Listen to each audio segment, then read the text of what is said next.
Thank you so much. I am very honored to be here. I have to say one thing about Carol. Besides all of what has been said, she does walk the walk. She comes to the campuses. I remember people on my campus at one point asking a question to Carol about liberal education, and we are a campus that believes broadly in the liberal arts and liberal education. And several people were asking questions about students from different kinds of backgrounds and what will this significant emphasis on liberal education mean to kids from low-income backgrounds. And I was particularly struck by her confidence in talking about the value of that education for children and young people who come from backgrounds and homes where no one had emphasized the college experience. And when she was able to talk about the fact that getting a job and getting a liberal education were not mutually exclusive, quite frankly, that when you look at the CEOs in our country, you find people who have a liberal education, that the value of that type of education is hard to understand if one hasn't gone through it. But what she did that was so significant was to look people in their eyes. And fortunately, people on my campus believe that anyway. I've written a piece nationally in the last 2 days talking about children who don't have the advantage of going to college yet. And one of the thoughts I want you to have is that some people will go to college directly from high school, but we have millions of children who are not going directly. And we have to think about them also because we represent the most privileged in the world, And what she did for this country through this organization, first was to make it clear we shouldn't be ashamed to use the word liberal. We must admit that, right? Give her a hand for that. Right? And that we must develop language that is clear and simple, that people of all types can understand what it means. Finally, she's superb at not only asking, one of my friends, Ron Crutches, he'll appreciate this, president of the University of Richmond, she's good at asking for your time, for your commitment, and for your money. Give her a round of applause for that also. It was our beloved Maya Angelou, the late Maya Angelou, who said some years ago to this country that history, despite its wrenching pain, cannot be unlived, and if faced with courage, need not be lived again. And then she challenged us by saying, lift up your eyes upon this day breaking for you. Give birth again to the dream. Women, children, men, take it, this dream, into the palms of your hands. Mold it into the image of your most public self. Sculpt it into the shape of your most private need. Here on the pulse of this new day, you may have the grace to look up and out and into your sister's eyes and into your brother's face and say simply, very simply with hope, good morning. Good morning to all of you. Good morning. Give her a hand for poetry and the power of poetry.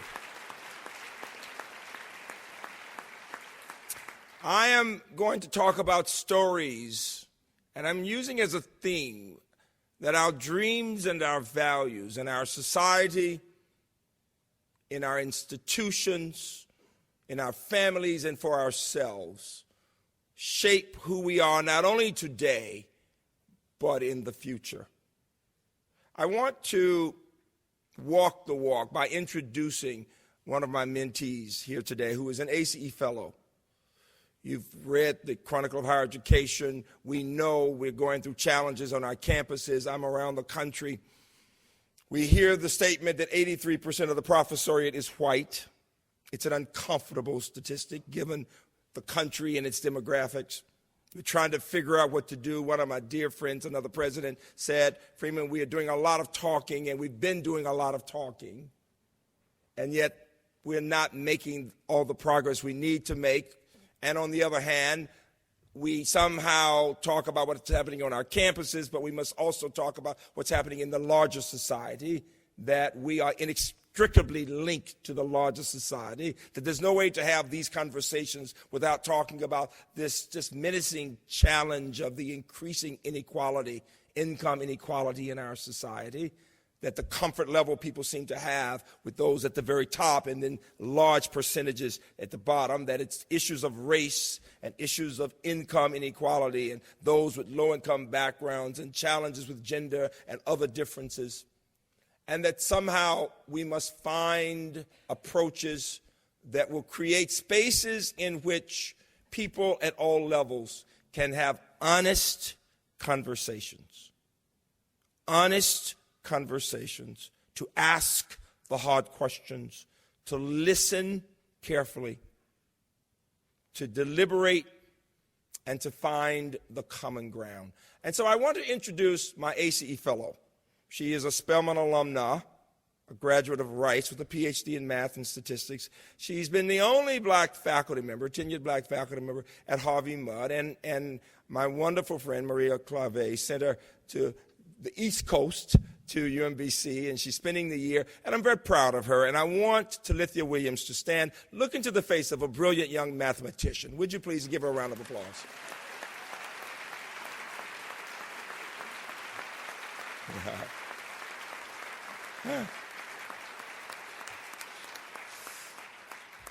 Most of you do not have a black woman on your campuses who's a professor in mathematics. We do not on my campus. And so I did that for both symbolic reasons and particularly to make a point that, yes, Carol, we do have a long way to go when thinking about when awards are given and whatever. I want all of you to think about every time we give awards, the question is, where are the people of color? Where are the people of color? We're proud of everyone. But until everyone in this room feels uncomfortable when there is not representation, we still have a challenge. Give me a round of applause for that idea.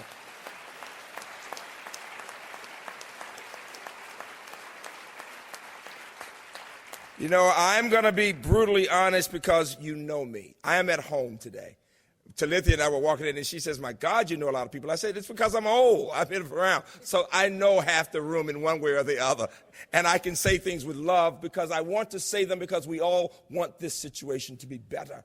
Because as Carol said, when we think about our country and we think about students from low-income backgrounds and students of color, they represent such a large proportion of our society that they really do represent, Carol, the future of our democracy. And we are the leaders of those to whom much is given, much is required. You know, I have the privilege of going to 2- and 4-year campuses a lot.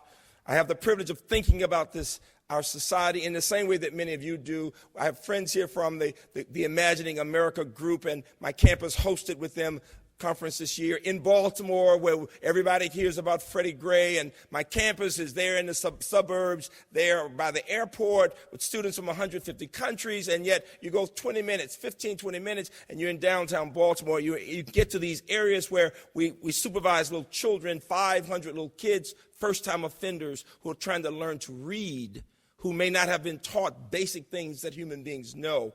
And the question becomes, what does a research campus like mine have as a responsibility to those children?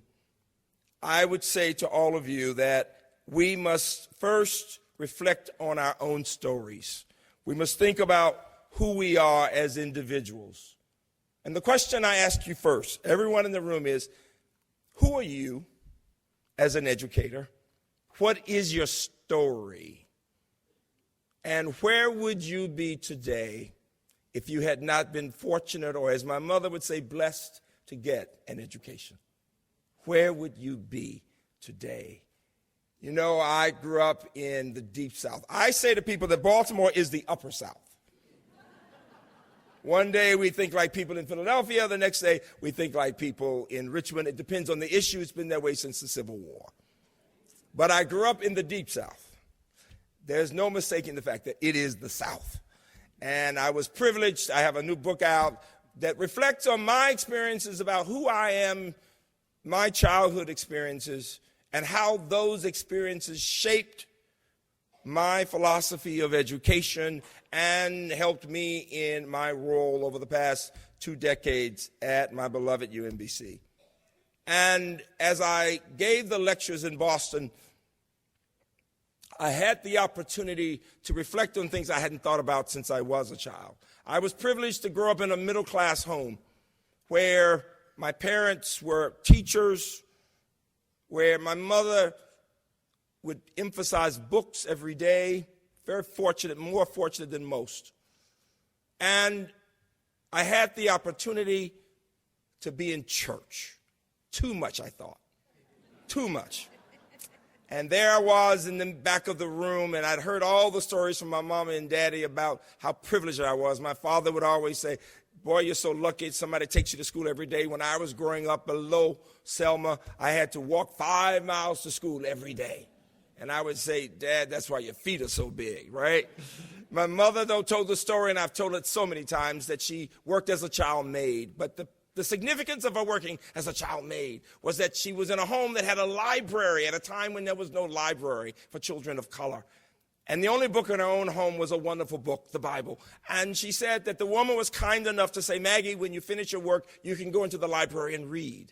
And I heard this story over and over again, and I've told it 1,000 times, but I can never tell it enough because the significance is this. She said the more she read, the better a reader she became. And the woman would talk with her about the books and the ideas and would let her write. And her ability to express herself just kept growing. And her friends would say, come on outside and play. And she would say, no, I want to keep reading. And finally, she realized this growing difference between herself and her girlfriends. And here was that difference. She was learning to read better. She was becoming more proficient.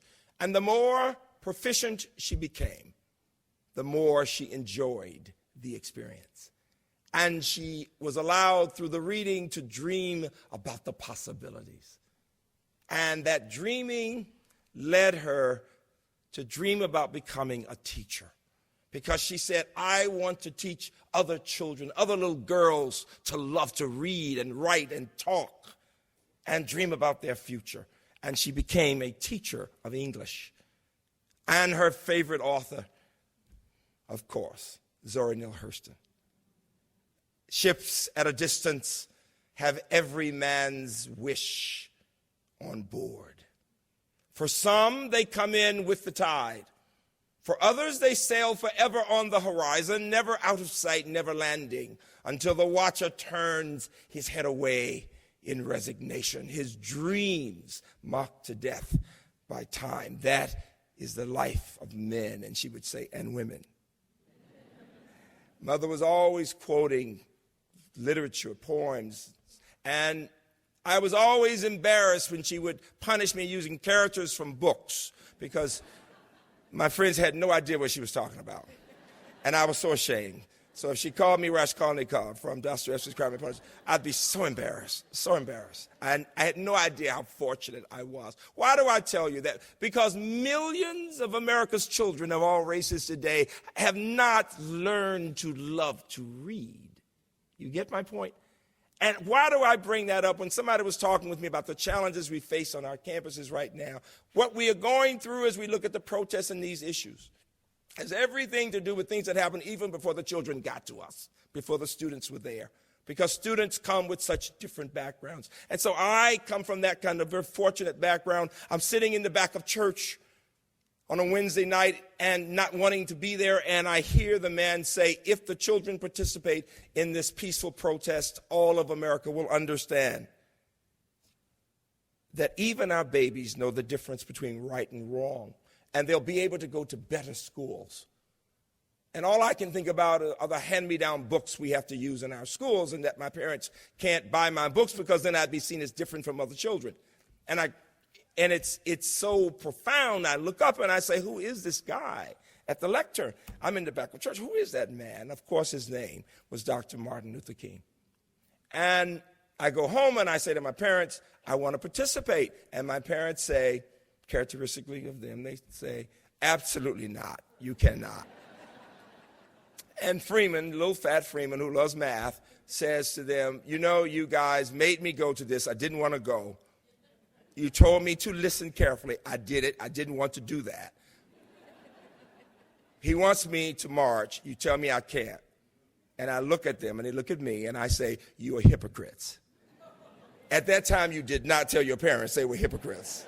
All right. They said, boy, go to your room. All right. The next morning they came in. They did not sleep. They had literally stayed up all night praying. They actually cried. They came in and they said, it wasn't that we didn't trust you. We didn't trust the people who would be over you because you would be put in jail if you went. But if you want to go, we're going to put you in God's hands and you can go. And I did go. It was a rich experience, a painful experience, a rich experience. I talk about this in the book. But I learned an important lesson.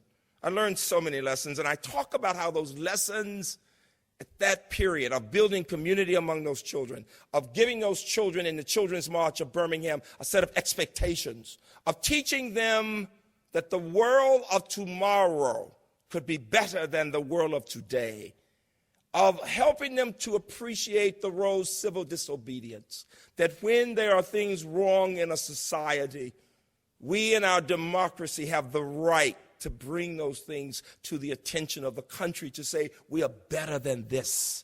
And most important, to empower young people, whether they're 12 or 20, to know and understand that leadership is not about one person or two or three people, it's about all of us. And that experience led me to want to be an educator, to want to help young people develop what I consider the most important aspect of education. It is the notion that we want our students to develop a strong sense of self.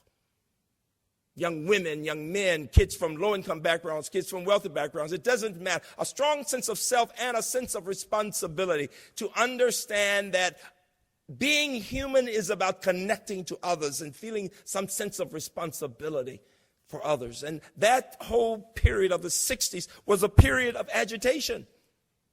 And whether we like it or not on our campuses, when we have these protests, and who wants to see a protest, right? It's a challenging time. I often say to new presidents, be careful when springtime comes around. It's always better when it's raining or it's cold. Some of you know what I'm talking about. And I don't care what might be going well on a campus. There are always challenges. There are always people who disagree. And a part of the American democracy is people have the right to protest. But I want you to think about the fact that if it had not been for that period of the 60s and agitation, many of us in this room would not be here today.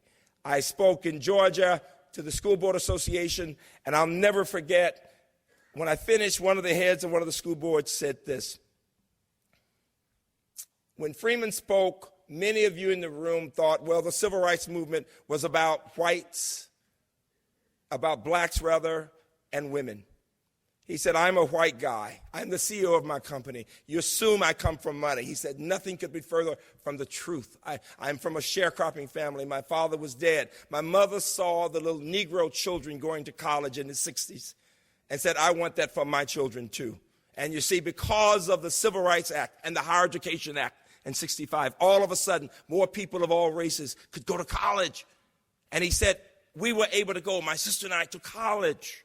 And what did it lead to? It led to my getting a better job, my understanding more about my role as a citizen, my wanting to be on the school board. He said, so when you hear people talk about the civil rights movement, don't you dare think that it's just about women and blacks. It's about all of America. Give that movement a round of applause for what they did. It's very important.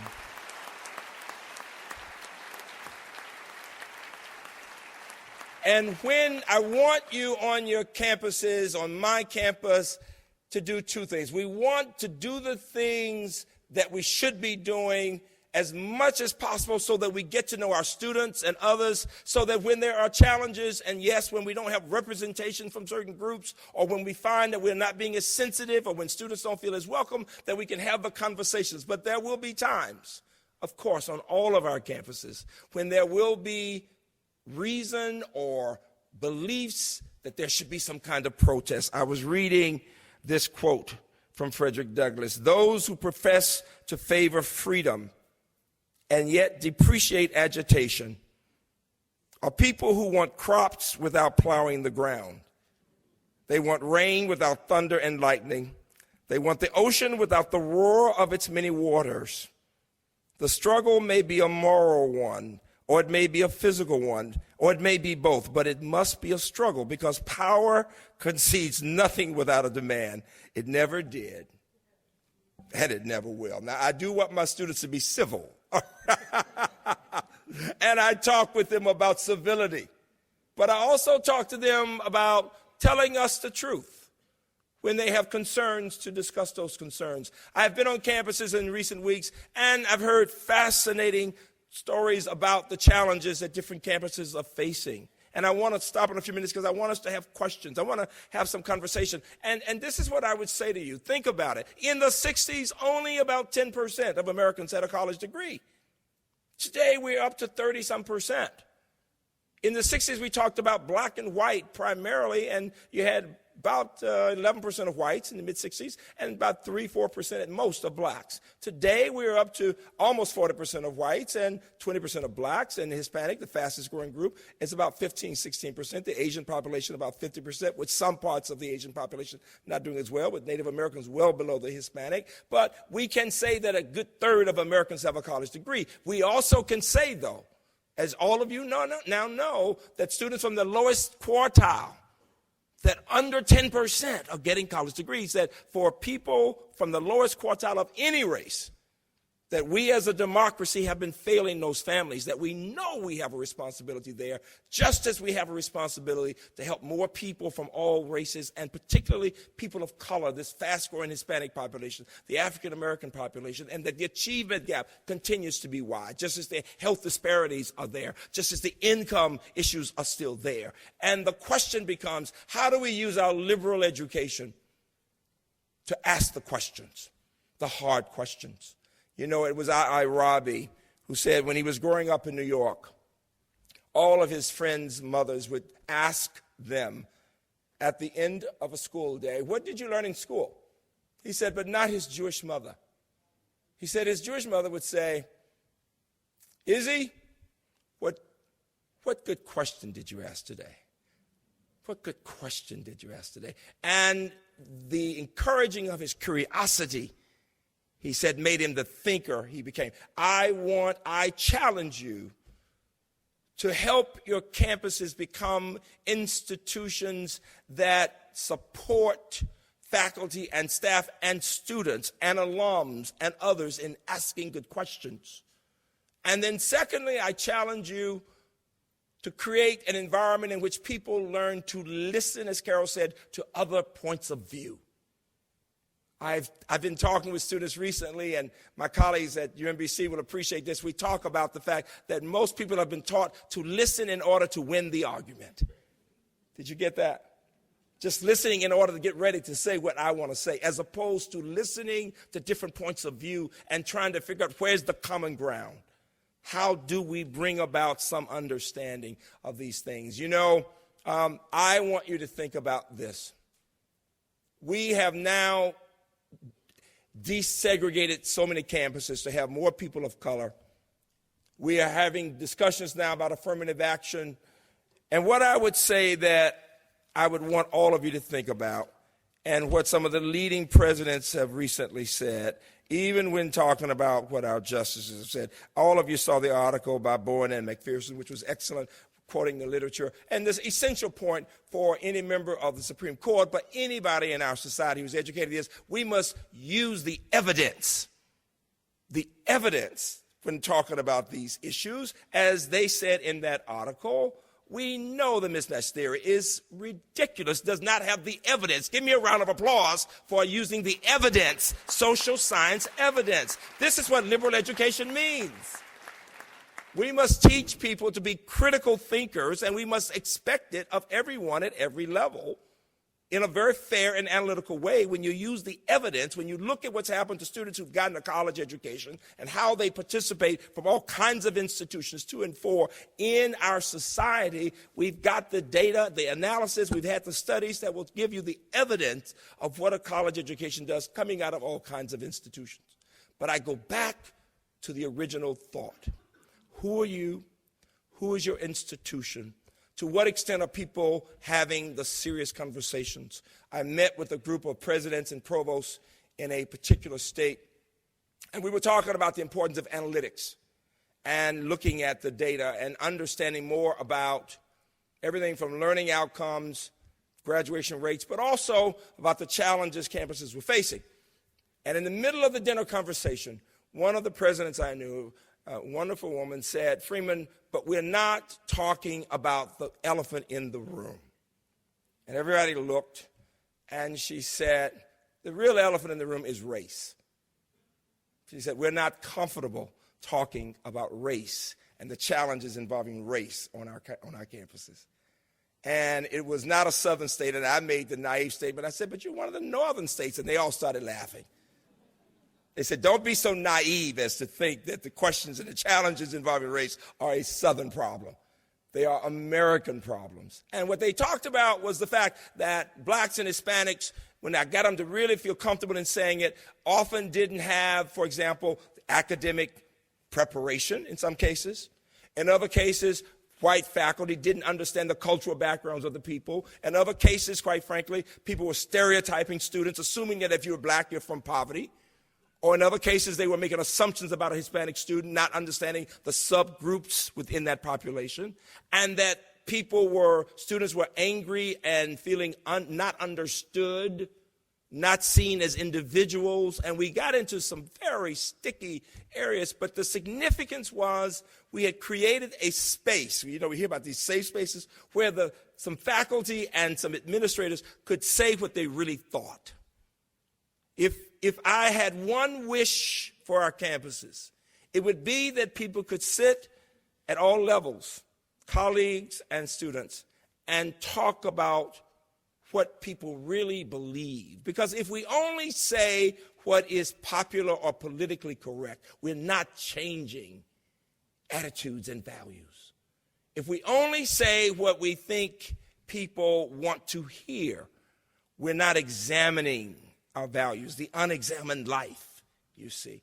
When Socrates says, and I said this to our faculty senate, when I said, "I'm the wisest man in the world," and some knew exactly what I was going to say, because I know I don't know anything. That there's so much more to know. It's Beckett. We on my campus think of Beckett as our muse. People think we are strong in science, but we have wonderful theater in the humanities, and classes in Greek and Latin are full at 8 in the morning. Believe it or not, it's wonderful. But Beckett is really our muse, and we do all these plays that my students think are beautiful, and I think they're so depressing, and we have these great conversations. They're saying, "Wasn't that beautiful, Doc?" And I'm saying, "No, but I'm depressed." And they're saying, "But that's life." And that's the difference between youth and old age, right? Wait a minute. I say, "Yeah, but I'm the one close to death." But it was Beckett who said, talking about the character Malloy in the book, that he was studying the dancing of bees, and I use this a lot, and the bees are communicating when they are dancing. And he said, "Here is something I could study all my life and never understand." And the significance was, he said it with great rapture. He was absolutely fascinated, because the more he began to understand, the more he realized there was so much more to know. Isn't that the essence of what we are about in the asking of questions and trying to understand the issues? Well, the same thing is true when talking about challenges involving, whether it's about race or about sexuality or about gender or about income level. We are asking questions in order to seek the truth, in order to help our students understand that even when they leave us, they're just beginning to be on this journey of seeking the truth, and that they want to listen to other perspectives. And so I challenge us to get to know one another on our campuses. We have people at UMBC. We're getting ready to celebrate our 50th anniversary. My campus was founded in the legislature 1 month in April, and I went to jail as a 12-year-old in May in 1963, and the first students came in 66. So we're celebrating a 50-year period, and we were the only campus in that southern state where students of all races could come there. And so we've been thinking about what does it mean to be historically diverse, always. Everybody else in my state was founded either for blacks or for whites. Think about it, all right? 63 and 66, we could not have had a room like this in Washington, but we would not have had a room like this anywhere in America. Now, there is the power of education and of changes in policies because of education. And so I want you to think about what happens when we agitate, when we discuss, when we ask questions, when we change policies at the societal level, but also what happens on our campuses. When we talk about inclusive excellence, the question is going to be, but do we know that students from different racial and ethnic backgrounds with different perspectives are getting to know each other as people, are understanding the different perspectives, are not just respecting each other, but coming to understand the commonality of the human spirit, are getting to appreciate what it means both to appreciate one's own culture, but the cultures of other people. You know, my wife and I gave ourselves a great gift for our big anniversary. We are learning French. As you know, unfortunately in America, for my language folks in the room, kids learn a language to pass a test. And so we are learning French now to know it, to communicate. So Jacqueline et moi, ma femme Jacqueline et moi, nous étudions le français maintenant. Nous étudions le français chaque jour, tous les jours. Et nous avons passé du temps à Paris en août dernier pour notre anniversaire 45. Give my wife a hand for 45 years, all right? And we're studying, so je vais parler le français, après je vais parler espagnol. So when I told my students a year ago that I was going to learn French and I was going to get fluent in French and I'm going to Spanish and I'm working with some African countries, they said, Doc, but you're old, you're over 60, how are you going to? I said, bring it on, bring it on. So j'étudie le plus que parfait, le l'homme parfait, I'm enjoying, I'm looking at the country, I'm loving it. I'm loving it. And what is my point? That we should never stop learning and understanding other cultures and communicating. And many students, so important. This is about our lives.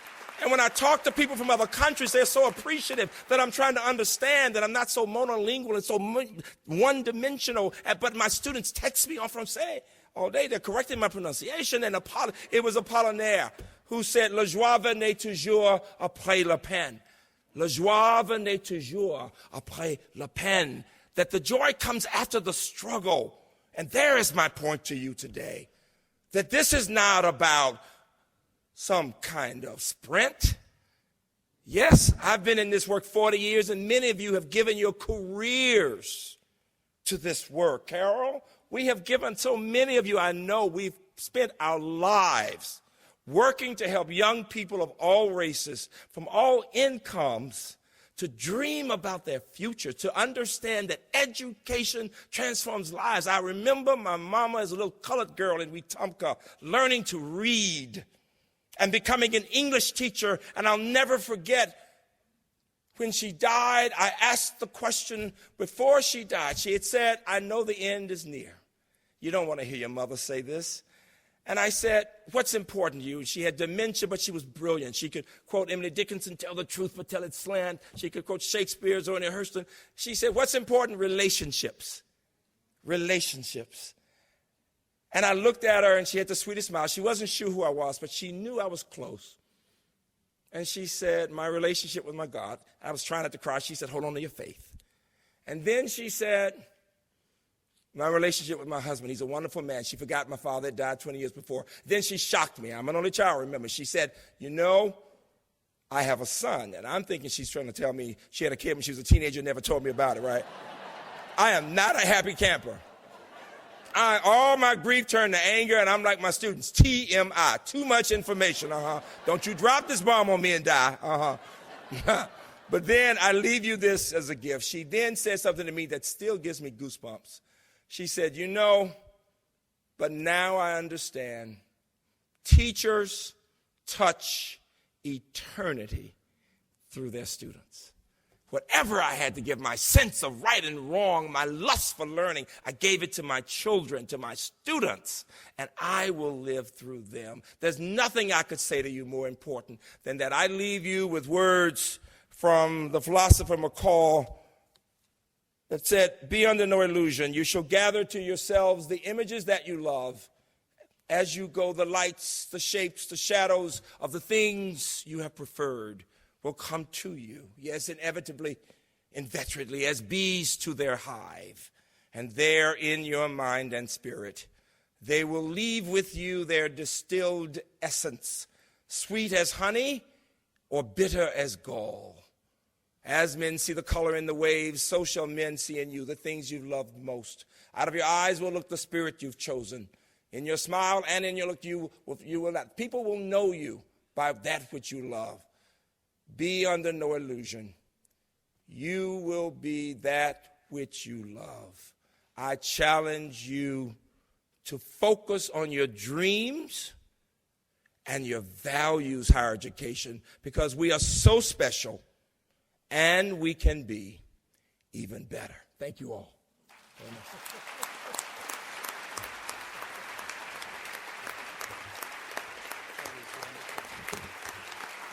Time for Q&A. Questions? Oh.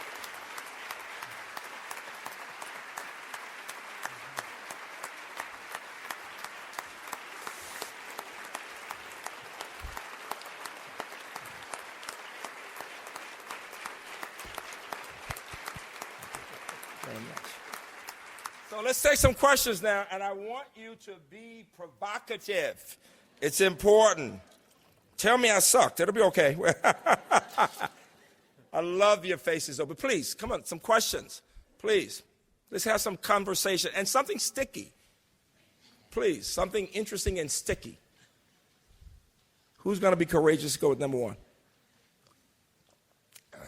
I know I have some friends in the audience that help me out here. Yes. Oh, James. Hey. Tell us who you are and who you've been. And will be. I'm Jamie Studley. I'm a teacher. I'm Jamie Studley. I'm a teacher, most recently Deputy Undersecretary of Education.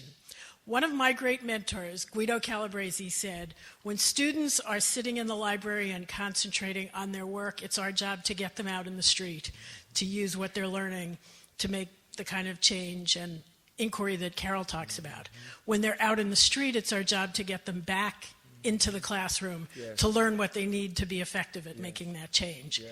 How do you get the students who are still in the library to engage in the conversations that are happening on campus that you're talking about? She asks, great, give her a hand, first of all, for the question. Give her a hand for the question. You see, I honestly believe, and when the Imagining American people had the conference on campus, and I've got colleagues here like Diane Lee, who's Dean of Undergraduate Education, and others, we have work to do two things on our campus that I think are significant.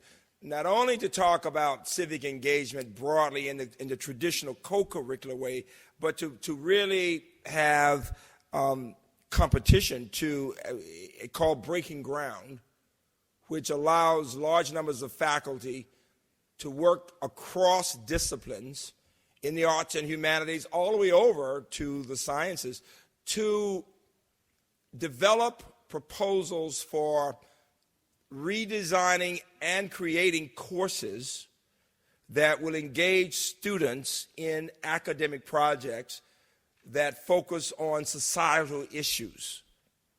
And that involves everything from work in history that looks at what has happened in manufacturing in Baltimore, to major challenges involving HIV in Baltimore that will look at the social science aspects on the one hand, and on the other hand, looking at the biochemistry aspects and getting people from the two different areas to understand how those areas connect. The cover of my book was very controversial.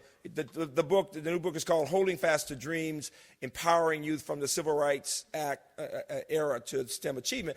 But I talk a lot about the arts and humanities. And what is interesting is that because of my own background of studying piano and literature and how those things help to shape my thinking about what a well-educated scientist, who that person is. And that's why I know, for example, that math and science are a part of the liberal arts. Thank you very much. Give me a hand for that idea that it's not just arts and humanities, that math and science are a part of the liberal arts, all right?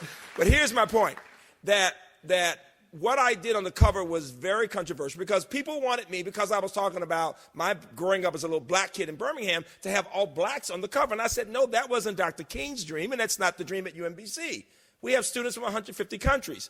I have on the cover Mike Summers, who is a wonderful white male professor who is so committed to inclusive excellence with women and people of color, kids from low-income backgrounds. I wanted him there because he produces all these students who go on to get PhDs in biochemistry. I had one young black male on the cover, one of the Mouse scholars, since we do so well in producing these kids for PhDs. But I have a young woman who's a Korean immigrant on the cover. And they wanted to know, people were saying, well, why would you do that? I said, because the dream we should have is that we prepare students in America to educate people from all over the world to trust each other enough to solve the problems of humankind. Give me a hand for that dream, for that possibility.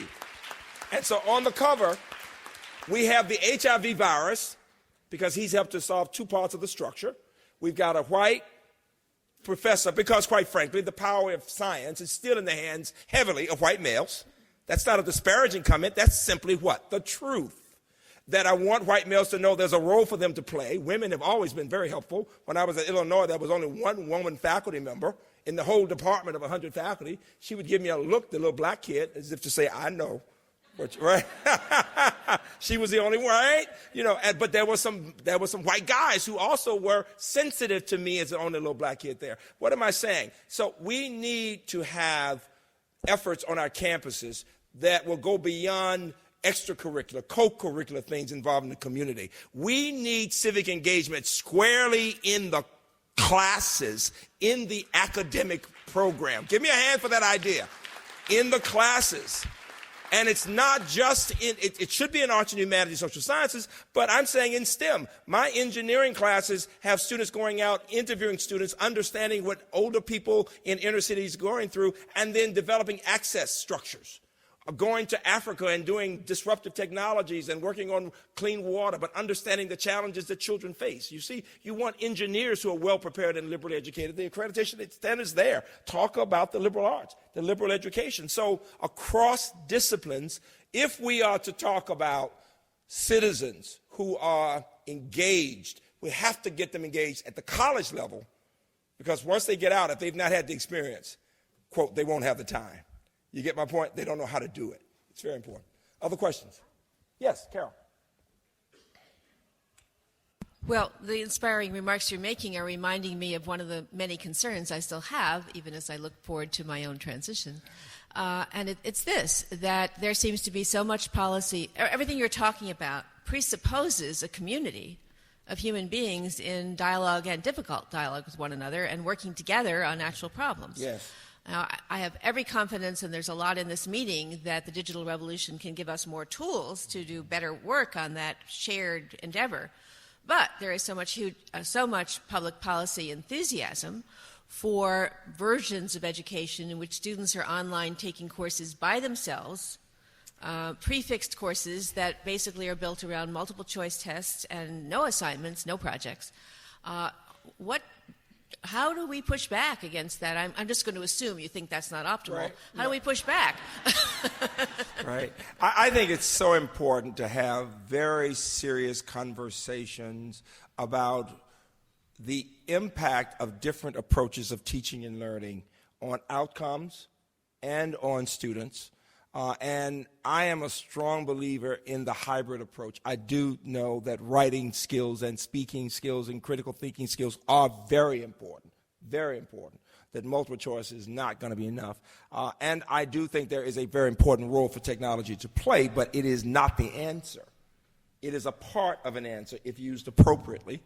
I do think that we should be experimenting to understand how best to use it, right? And that we need to have people who are not only experimenting, but writing about the impact and developing ways of assessing effectiveness that can be shared with others. I'm a strong believer in general, whether it's about technology or other effective practices, that we need ways of supporting different campuses in identifying practices and seeing how what happens at one place can be used or supported at another institution broadly. Right now, for example, we have two campuses that are replicating our Meyerhoff Scholars Program for talented kids of color in science and engineering. And it's very interesting that Howard Hughes is paying for this, but at the heart of the work is changing the culture of an institution. And that starts not with minority staff, but with faculty who are not minorities. Let's just be honest about that. You get my point? Similarly, though, let me just say, when I chaired the National Academy's Committee on Underrepresentation in Science and Engineering, It did not surprise the committee, consisting of people from Harvard and MIT to Howard to Miami-Dade Community College to the University of Texas El Paso, I mean, a wide range of people out in California. Didn't surprise us that only 20% of blacks and Hispanics who began with a major in STEM would graduate with a major in those areas. It did surprise us that only 32% of whites who start with a major in STEM graduate in those areas, and only 41% of Asians. And people said, well, it's because they could go to areas where they could make more money. No. Those students had earned poor grades in the first year of the work. We call first year science what? Weed out courses at all kinds of institutions. Now, here's the statistic that will shock many of you in this room. People say, well, it's because of a K through 12 problem.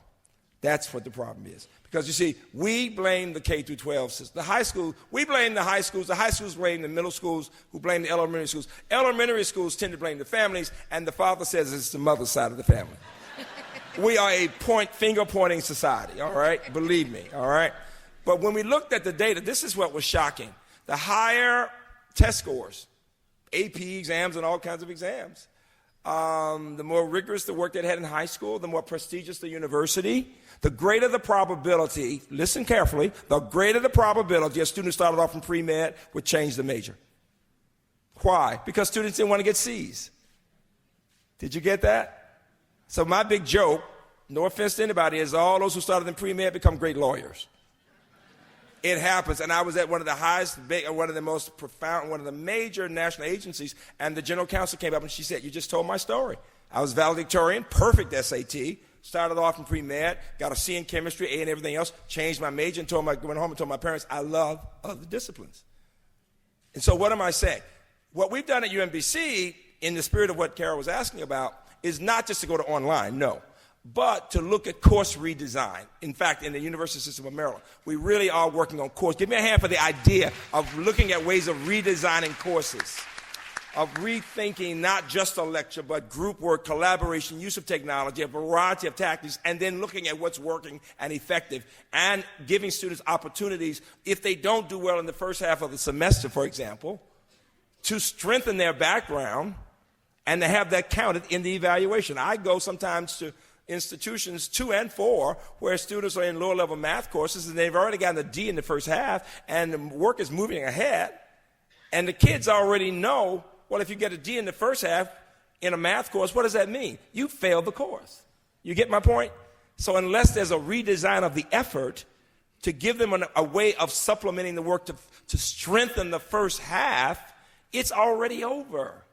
And yet, in most of our institutions, when talking about learning outcomes, in most of our institutions, it is right now the case, you keep going with the work. And those who can make it will. And others who have the D in the first half just think, well, I've never gotten a D before in life in high school, so something will happen. It'll be a miracle, and I'll get a C. But they don't. They don't make it. Because if you ask any student, even if he or she got a D or F on the midterm, how they're doing, what are they going to tell you? Well, I'm okay. Right? And similarly, in most of your campuses, it is the norm that people don't tell people what their grades are, and they don't work together because working in a group is considered cheating from high school.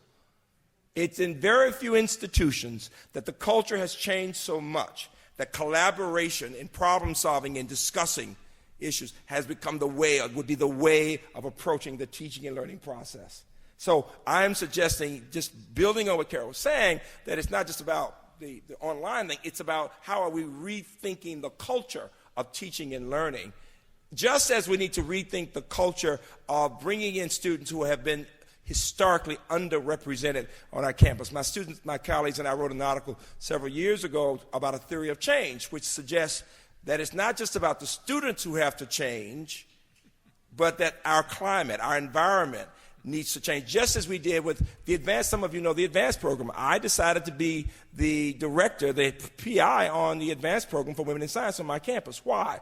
Because the shortage of women in science on the faculty is not a women's issue, it is an American issue. Give me a hand for that idea. It's an American issue. Just as the issues involving underrepresentation of minorities is not simply a minority issue, it's an American issue. So you get my point. Next question, please. Another question. Yes. Last question. Anybody, please. Hey, congratulate. Give another hand for his award. That was really, really nice. So great to hear you speak again. It's always inspiring. I wanted to hear, you are a great fundraiser, legendary. Everybody knows how much you like taking money from people who would use it less well than you would. But I wonder what you see as the prognosis for public sphere support for the very public work you describe, and how it's one thing to get the Howard Hughes guys to give the money, and it's a great thing, and another thing to get the wealthy folks to feel they should support this. But you're talking about citizenship. You and Carol's work over these many years has been in the forefront of reminding us that this is our democratic public responsibility. And yet, you know the story about public funding. How can we change that? He raises a great question. And I would say this. I think we have to, I'm speaking at 1 today to the Maryland Senate. And I will be talking, and I'm such an old guy, they like me to talk generally about what's happening in higher education. And they've seen all the protests on campuses and those kinds of things. And they want me to just reflect on some of that. And I'm very fortunate. We're fortunate in Maryland to have elected officials who really do want to understand the issues beyond what's happening today. But what does this mean for us, right? In a state where we know we are increasingly diverse. And one of the points that I think you really will appreciate is that I know we've been able to get across to our legislature that we must do more for young people of all races who are in the bottom quartile. So I'll give you just one example. So now it's become the case that not only do we have as a priority, as many of you do, making sure we're putting more funding into supporting low-income students, not just with the financial aid, but in other ways. But the legislature, when presidents go to defend their budgets, presidents are asked to talk about what they are doing to support both relationships with two-year institutions, okay, for the four-year college presidents, but secondly, what's happening with students of color, what's happening with students from low-income backgrounds, how are they doing, what are you doing, what are your results, right? What are the challenges? And then the other really substantive question, what are you doing to work with K-12 in your communities to make a difference? And from my perspective, I do think that there are ways of having states, foundations, and philanthropists interested in universities that want to figure out how we as a nation first educate many more people to tie it into the completion agenda. But beyond just the completion agenda, I wrote an article called Beyond the Numbers. Beyond just the numbers, I think we in this group want to talk about, so what did people learn? What are their values? Are they prepared to lead and to be citizens who understand what being a good citizen means, right? And how do we help people participate in the hard, in the difficult discussions that we should be having? I'll tell you, let me end with just how wonderful my campus is. My colleagues said, Freeman, we need to be working with ourselves, given that we are predominantly white faculty, white and Asian faculty. We need to be working on, and one final question. You go with your last question rather than me. So come on, I feel so bad. Please, last question, please. I'm Rita Thakur from University of Laverne. You included in liberal arts STEM disciplines. Yes. When are we going to start including other disciplines which are not considered liberal arts? Why don't we call liberal education? Because I come from College of Business, and we include everything which you talked about in our program. Yes. No, when I talk about liberal education, it certainly considers all those areas. We're liberally educating people. I made the specific point that when we talk about the liberal arts, it is the quadrivium and the trivium. And people sometimes make the mistake of thinking the liberal arts would be only arts and humanities. It is not. Just historically, it does include arts, humanities, social sciences, math, and science for the liberal arts. But in terms of liberal education, it is across the board. You're absolutely right. I would agree. I don't disagree with that at all. There's a distinction, though, between a liberal education and the liberal arts. There is that distinction there that I would make. Finally, though, I would say this, and this is the sticky point. My colleague said, Freeman, we need opportunities to learn how to have discussions about race in our classes when we are not from disciplines where we've been trained to do it. You get my point? Now that's a major challenge in America, that we need opportunities because students want to talk about these issues of what happened in Missouri, what happened in Baltimore, and sometimes faculty will say very comfortable, I want to be supportive of my students. I don't want them to think I don't care, but I'm not sure how to have these conversations. A wonderful piece written by the president of Northwestern about safe spaces.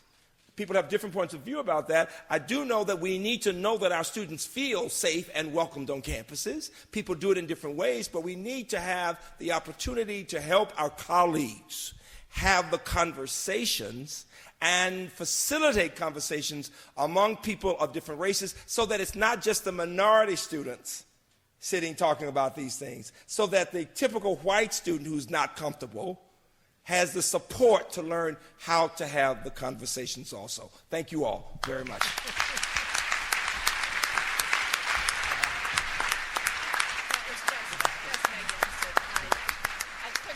Freeman reminds me of another occasion where I heard a very exciting, dynamic speaker, and somebody asked me afterwards, how was the speech? And I said it wasn't so much a speech as a happening.